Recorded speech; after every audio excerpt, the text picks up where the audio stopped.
बेटा शेयर हो रही है स्क्रीन? जी मैम। चलिए यस जी। मैम। आज पॉल गुगेन का जो थर्ड लेक्चर मैं आपको स्टार्ट करवा रही हूँ। पहले मैं थोड़ा सा इसके बैकग्राउंड को दोबारा से एक दफ़ा आपको डिटेल से बताना चाह रही हूँ, ठीक है? जो थोड़ा सा मैंने कल जल्दी में करवा दिया था आपको।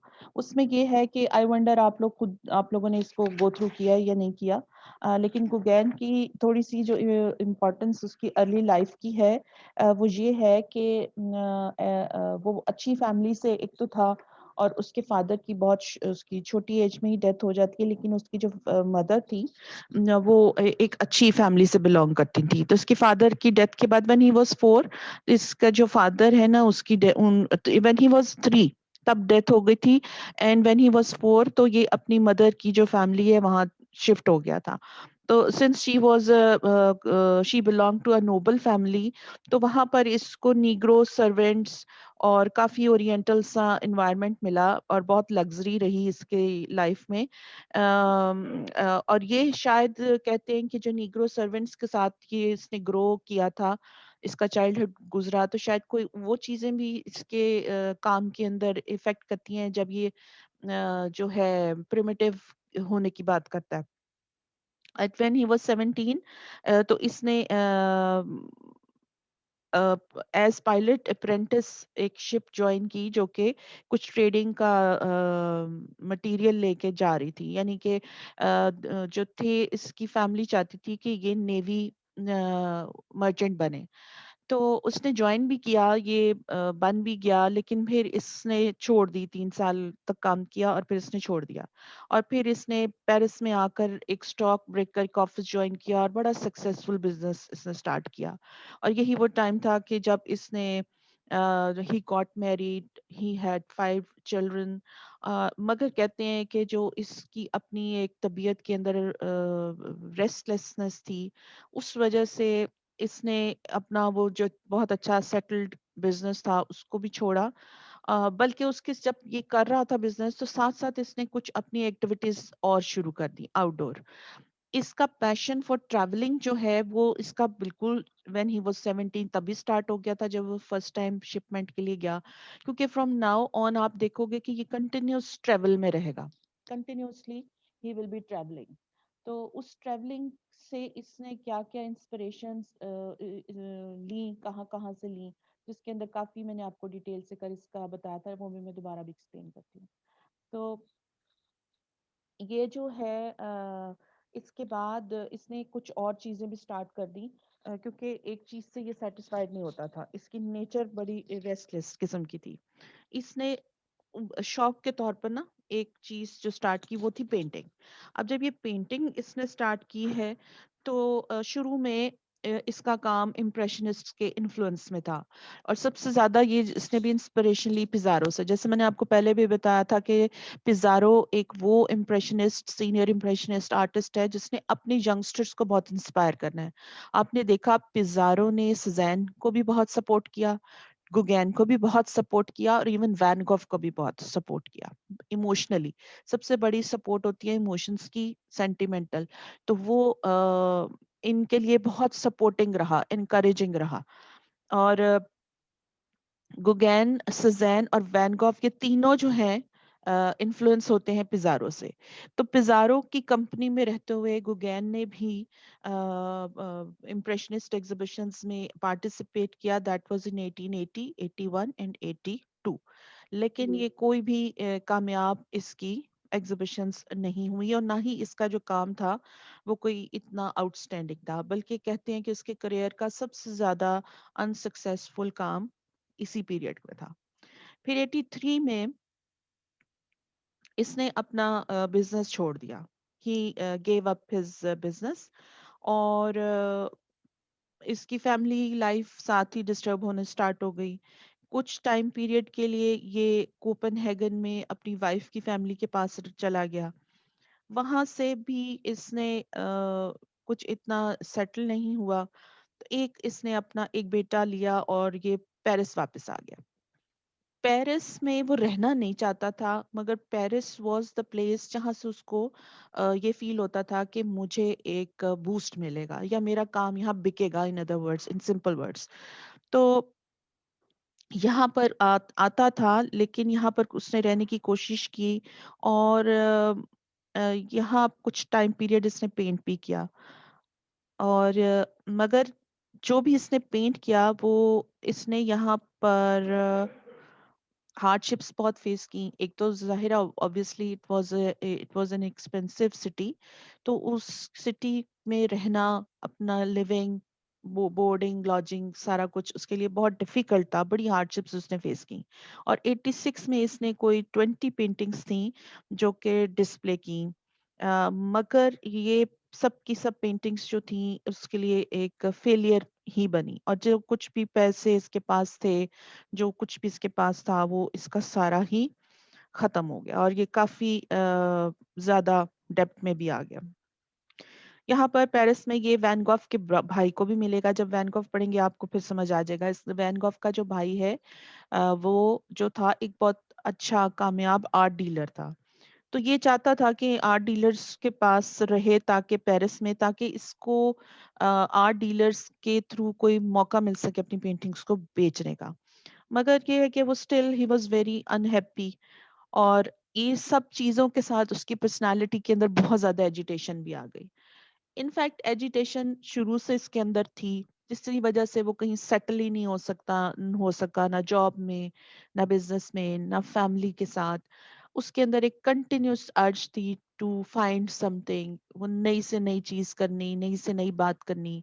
और वो बहुत, he was as a person, उसकी जो पर्सनालिटी अगर देखते, तो he was a very tall and very broad type of person, के देखने में वो पेंटर टाइप नहीं लगता था।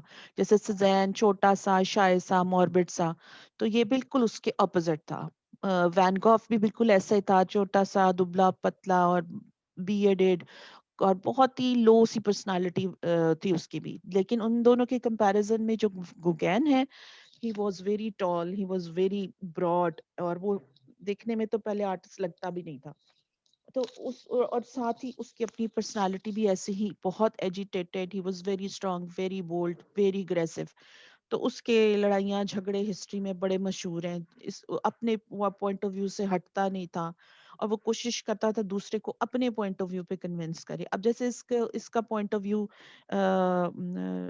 जिस तरह से वो कहता था कि प्रिमिटिव आर्ट जो है वही बेहतर आर्ट है, तो इस चीज के ऊपर उसने थ्रू आउट एक्सपेरिमेंटेशन भी की और इस पर स्टिक भी किया। और ये चीजें जो हैं इसके लिए ऑब्वियसली इतनी हेल्पफुल नहीं रही। उसके अंदर चूंकि डिप्लोमेटिक अप्रोच थी ही नहीं, so he was not able to sell much of his paintings during his life time.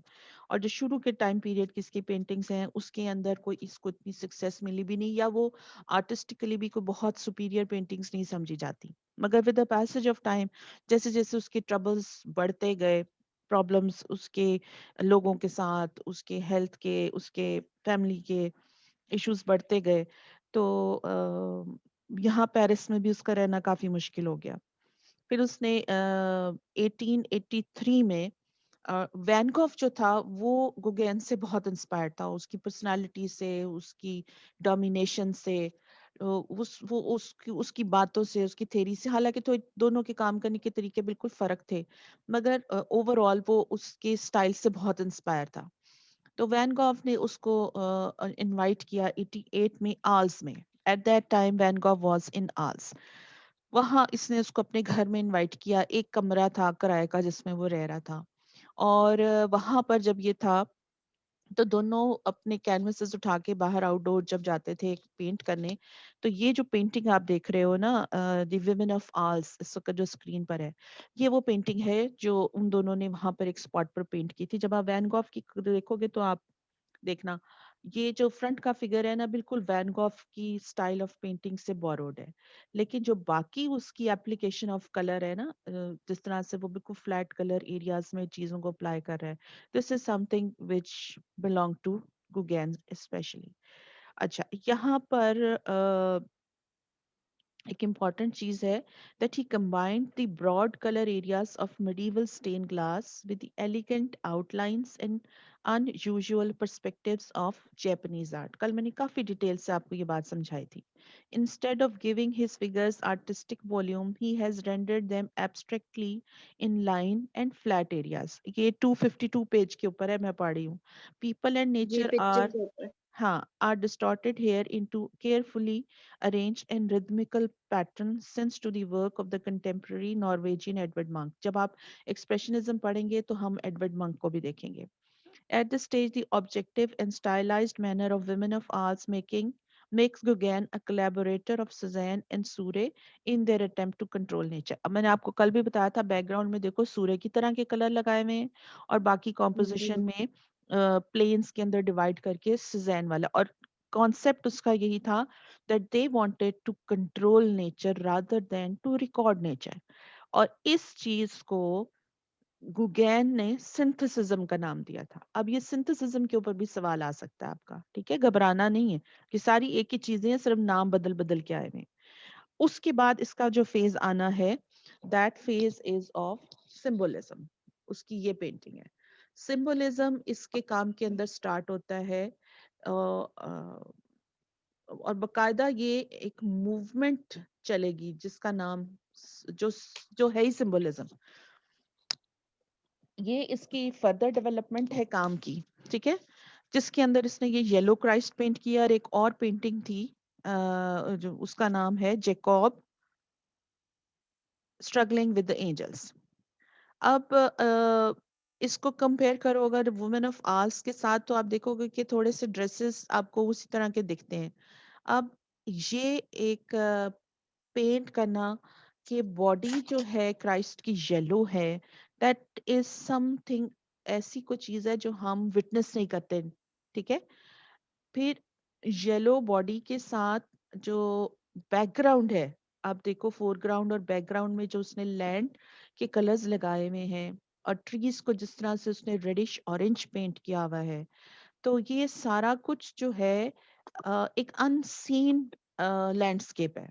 This is how you can express कि वो नेचर को कंट्रोल कर रहा है, वो नेचर की रिकॉर्डिंग नहीं कर रहा कि ये कोई स्पेसिफिक जगह है जहां पर कोई एक्टिविटी हो रही है. और ऐसा लगता है कि जैसे ये कुछ फीमेल्स हैं जो बैठी हुई हैं, और अगर आप फीमेल्स के जेस्चर्स और पोजेस को जरा गौर करो तो इसका कोई they are not sort of very mourning और कोई बहुत दुखी रोती पिटती टाइप की औरतें नहीं है.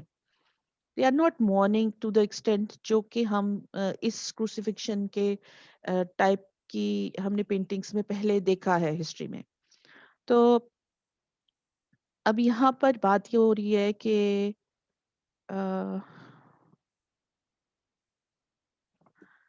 कि यहाँ पर एक चीज जो बहुत इम्पोर्टेंट है वो ये है कि जो लोग हैं आपको ऐसा लगेगा कि ये जैसे आम से लोग हैं ना. उनके कपड़े देखो, एक तो इनके कपड़ों से आपको टाइम पीरियड पता चलता है कि ये बात कहीं 19वीं 18वीं 19वीं सदी के लोग लग रहे हैं. और जो क्राइस्ट की क्रूसिफिक्शन का वाकया है आपको पता है वो तो फर्स्ट सेंचुरी एडी का है. ऐसा ही है ना. तो अब जी क्राइस्ट की उस क्रूसिफिक्शन को एक कंटेम्प्ररी एनवायरनमेंट के अंदर प्लेस करना, इट इज अगेन समथिंग जिसमें आप इसको रिलीजियस आर्ट भी बोल सकते हो. और जी इसके अंदर इम्पोर्टेंट मैं बताती हूँ.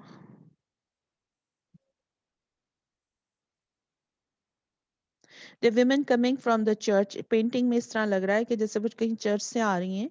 सी इन retrospect the sermon just preached or sit down by the side of the road and meditate on the passion of Christ. Gauguin is just as non-realistic in Yellow Christ as in Women of Arles by the new combination of contemporary women and crucifixion जो मैंने अभी आपको समझाया है, creates an emotionally charged atmosphere. Color take on the shiny enamel-like quality of the medieval Closiner, while contours became sharp and well defined. Though all these pictures retain the vantage point perspective and cut off figures, these are only vestigial remnants of the impressionism with which Gauguin had started. अब यहाँ पर composition जो है 10 minute बाद बेटा meeting खत्म होएगी तो we will continue with the meeting. अब यहाँ आप ये देखो कि एक कंटेम्प्ररी इन्वायरमेंट के अंदर लाकर तो उसने सेट किया है। अब अगर इसके रिलीजियोसिटी के सब्जेक्ट मैटर से निकल कर मैं बात करूं, तो जो कलर उसने अप्लाई किया हुआ है, अब देखो बैकग्राउंड के जो माउंटेन्स हैं वो उसने पर्पल कलर के बनाए हुए हैं, पीछे जो स्काई है उसके अंदर भी ब्लू और पर्पल टोन्स लगाए हुए हैं, और जो फिगर्स हैं उसको बिल्कुल एब्रप्टली कट किया हुआ है, जो कि इससे जिस तरह से हमने वुमेन ऑफ आर्स में भी देखा कि कॉम्पोजिशन को कट किया हुआ है, यहाँ पर कोई क्लासिकल कॉम्पोजिशन का कॉन्सेप्ट मौजूद नहीं है, ठीक है ना। अब यस। ये जो कलर की एप्लीकेशन के फ्लैट, वो एकदम से आप ट्रीज में देखो तो वो एकदम से फ्लैट फ्लैट अप्लाई किए हुए हैं, क्राइस्ट की बॉडी फ्लैट अप्लाई की हुई है, कपड़ों में रंग बिल्कुल फ्लैटिश तकरीबन है, आपको बहुत ज्यादा यहाँ पर रेंडरिंग और फॉर्म की डिपिक्शन नजर नहीं आती। इवन क्राइस्ट का फेस देखो कि बहुत ही डिस्टॉर्टेड सारा कुछ बनाया हुआ है। यहाँ पर अब आकर आप देखो कि उसके कलर कंट्रोल जो है वो सरफेस डेकोरेशन ज्यादा लगेगी आपको, बजाय इसके कि वो कोई बहुत ही क्लासिकल डेप्थ और क्लासिकल उसके अंदर जाए। और रंग को वो कहता था कि जो रंग भी नजर आ रहा है उस रंग को बढ़ा कर लगाओ, यानी ये वो उसकी जो कलर को फ्लैट करके लगाने की जो चीज है जहन में रखना, अभी जब आप आगे फॉविज्म पढ़ोगे तो ये फॉविस्ट ने उठानी है इसकी क्वालिटी यहाँ से।